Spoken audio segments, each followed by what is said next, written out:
नमस्कार. GSIT solution मध्ये आपले सर्वांचे स्वागत आहे. आपण पाहत आहोत की वाहन चालकांची जी भरती आहे, शासनाची कोणतीही वाहन चालकाची भरती असू द्या, पोलीस भरती असू द्या, आरोग्य विभागाची निघालेली भरती असू द्या किंवा जिल्हा परिषदेची वाहन चालकाची भरती असू द्या, या सर्व भरतीसाठी उपयुक्त असे सर्व प्रश्न आणि त्या संबंधितील जे काही लेक्चर आहेत ते आपण पाहत आहोत. मित्रांनो, आपण आपल्या आजच्या या लेक्चरमध्ये वाहन चालक जे आहेत त्या वाहन चालकांच्या परवान्या विषयीची माहिती पाहणार आहोत. की आपले 2 पार्ट मध्ये लेक्चर डिवाइड केलेला आहे. आजचा हा आपला पार्ट 1 असणार आहे आणि उद्याला या बाबतीचा पार्ट दुसरा मी तुम्हाला अपलोड आपल्या चॅनल वरती करणार आहे. मित्रांनो, त्यासाठी हा व्हिडिओ विदाउट स्किप करता तुम्हाला शेवटपर्यंत पाहायचा आहे. म्हणजे वाहन परवान्याचे जी माहिती आहे ती तुम्हाला सविस्तर माहिती मिळून जाईल आणि याबाबत तुम्हाला परीक्षेमध्ये कसाही प्रश्न विचारला तर नक्कीच तुम्ही त्याचं उत्तर हे देऊ शकाल. त्यासाठी मित्रांनो, अजूनपर्यंत तुम्ही आपल्या चॅनलला सबस्क्राइब केलं नसेल तर प्लीज आपल्या चॅनलला सबस्क्राइब करा, लाईक करा आणि महत्त्वाचं म्हणजे बेल आयकॉनचं बटन क्लिक करा. म्हणजे तुम्हाला असेच माहितीपूर्ण व्हिडिओ सर्वात अगोदर पाहता येतील. चला तर सुरुवात करूया आपण आपल्या आजच्या या लेक्चरला. आपण पाहत आहोत चालकाचा जो परवाना आहे त्याबाबतची माहिती. आपल्याला आता पाहायचं आहे की वाहन चालकाचा परवाना कशासाठी आवश्यक असतो. ज्यावेळेला आपल्याला रस्त्यांवरती वाहन चालवायचं असतं त्यावेळेला आपल्याकडे वाहन चालवण्याचं परवाना किंवा ड्रायव्हिंग लायसन असणं अतिशय गरजेचं असतं. जर असं ड्रायव्हिंग लायसन आपल्याकडे नसेल तर आपल्याला वाहतुकीच्या नियमानुसार आपल्यावरती दंड आकारला जाऊ शकतो किंवा आपली जी गाडी आहे ती गाडी जप्तही केली जाऊ शकते. याबाबतची माहिती आपण यापूर्वीच्या व्हिडिओमध्ये पाहिलेली होती. आता आपल्याला फक्त समजून घ्यायचं आहे की वाहन परवान्याचे प्रकार किती आहेत. मित्रांनो, याच्यामध्ये वाहन परवान्याचे प्रकार 2 आहेत. एक म्हणजे लर्निंग लायसन्स आणि दुसरा म्हणजे कायमचा परवाना. हे दोन्ही तुम्हाला येवाना माहीतच असतील, परंतु याबाबत आपण थोडंसं आज जरा डिटेल जाणून घेऊया. बघा, लर्निंग लायसन्सलाच काय म्हटलं जातं, लर्नर परवानाही म्हटलं जातं. इथं तुम्हाला दिलेलं आहे की लर्निंग लायसन्स जे आहे त्या लर्निंग लायसन्सलाच लर्नर परवाना असं म्हटलं जातं. बघा, हा परवाना जो असतो तो फक्त 6 महिन्यासाठीच वैध असतो. तुम्हाला इथे याच्यावरती प्रश्न विचारला जाऊ शकतो की लर्निंग लायसन्सची जी मुदत आहे किंवा वैधता जी आहे ती किती महिन्यांसाठीची असते, तर ती 6 महिन्याचीच वैधता असते. 6 महिन्यानंतर तुमचं लर्निंग लायसन जे असतं ते लर्निंग लायसन एक्सपायर होत असतं.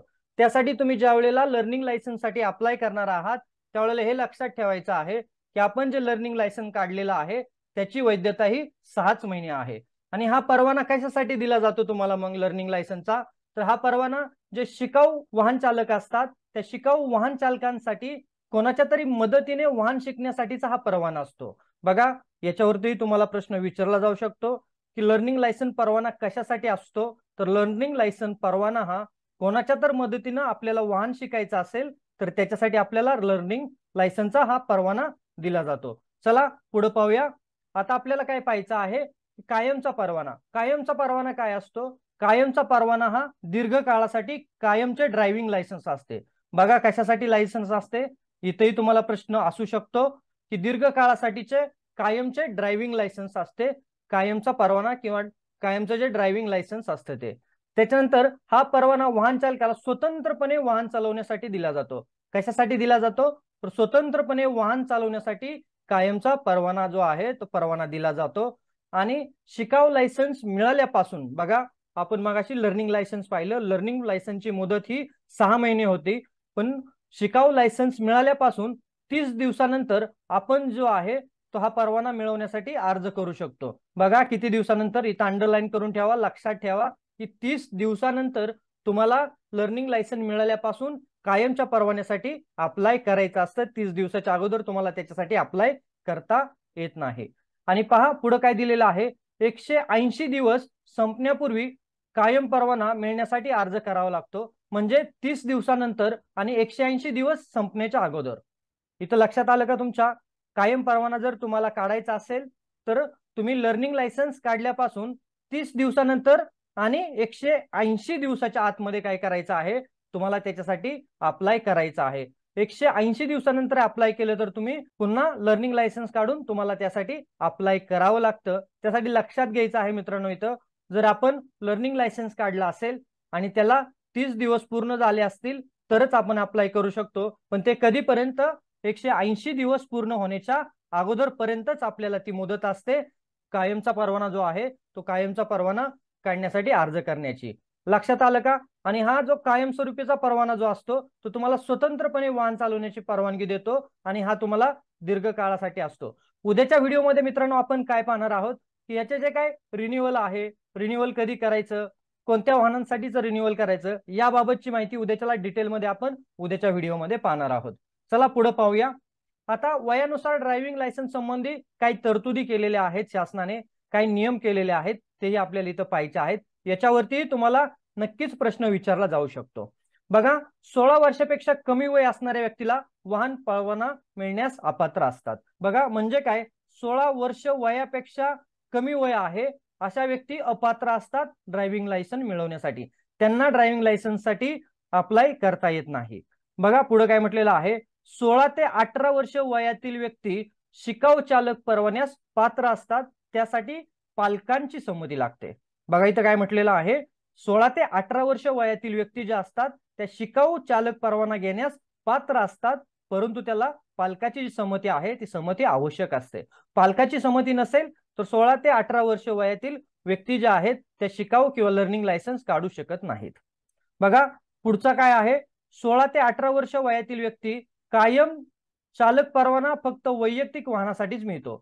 ज्या 16 ते 18 वर्ष वयातील व्यक्ती आहेत त्यांना कायमस्वरूपीचा जो वाहन परवाना आहे, बघा कोणता, कायमस्वरूपीचा जो वाहन परवाना आहे तो वाहन परवाना वैयक्तिक वाहनासाठी मिळतो। त्यांना जे कमर्शियल वाहन आहेत ते कमर्शियल वाहन चालवण्याचा परवाना त्यांना मिळत नाही, जे 16 ते 18 वर्ष वयातील व्यक्ती असतात त्यांना।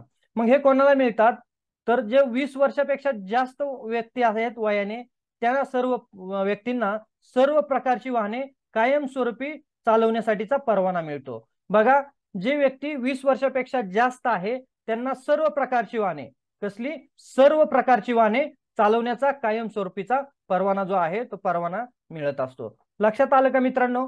हे तुम्हाला याच्यावरतीही प्रश्न विचारले जाऊ शकतात, त्यासाठी ह्या सगळ्या गोष्टी लक्षात ठेवायच्या आहेत आपल्याला। चला पुढे पाहूया। आता आपल्याला वयानुसार गाडी चालवण्याची जी क्षमता आहे ती क्षमता शासनाच्या नियमानुसार किंवा कलमानुसार किती ठेवण्यात आलेले आहे ते पाहायचं आहे। ते 16 ते 18 वर्ष वयोगटातील व्यक्ती असतील त्यांना 50 सीसीच्या ज्या गाड्या आहेत त्या 50 सीसीच्या गाड्याची चालवण्याची परवानगी असते 16 ते 18 वर्ष वयोगटातील। 18 ते 20 वर्ष वयोगटातील व्यक्ती ज्या आहेत त्या वैयक्तिक वापरासाठीची वाहने चालवू शकतात। बघा, 18 ते 20 वर्ष वयोगटातील व्यक्ती ह्या ज्या आहेत त्यांना वैयक्तिक वापराचे सर्व वाहने चालवण्याची परवानगी मिळते। आणि 20 वर्षापेक्षा जास्त वय आहे ते सर्व प्रकारची वाहने चालवता येतात। 20 वर्षापेक्षा जास्त वय असणाऱ्या व्यक्तींना सर्व प्रकारची वाहने चालवण्याची इथं परवानगी दिली जाते। मित्रांनो, तुम्हाला ड्रायव्हिंग लायसन्स बाबतची ही जी माहिती आहे ती माहिती नक्कीच समजली असेल। तुम्हाला आपला आजचा व्हिडिओ कसा वाटला हा मला कमेंटमध्ये सांगा। आणि अजूनपर्यंत जर तुम्ही आपल्या चॅनलला सबस्क्राईब केलं नसेल तर प्लीज आपल्या चॅनलला सबस्क्राईब करा, लाईक करा आणि महत्त्वाचं म्हणजे बेल आयकॉनला क्लिक करा, म्हणजे येणारे असेच नवनवीन व्हिडिओ सर्वात अगोदर तुम्हाला येऊन जातील। चला भेटूया आपण उद्याच्या लेक्चरमध्ये। जय हिंद, जय महाराष्ट्र।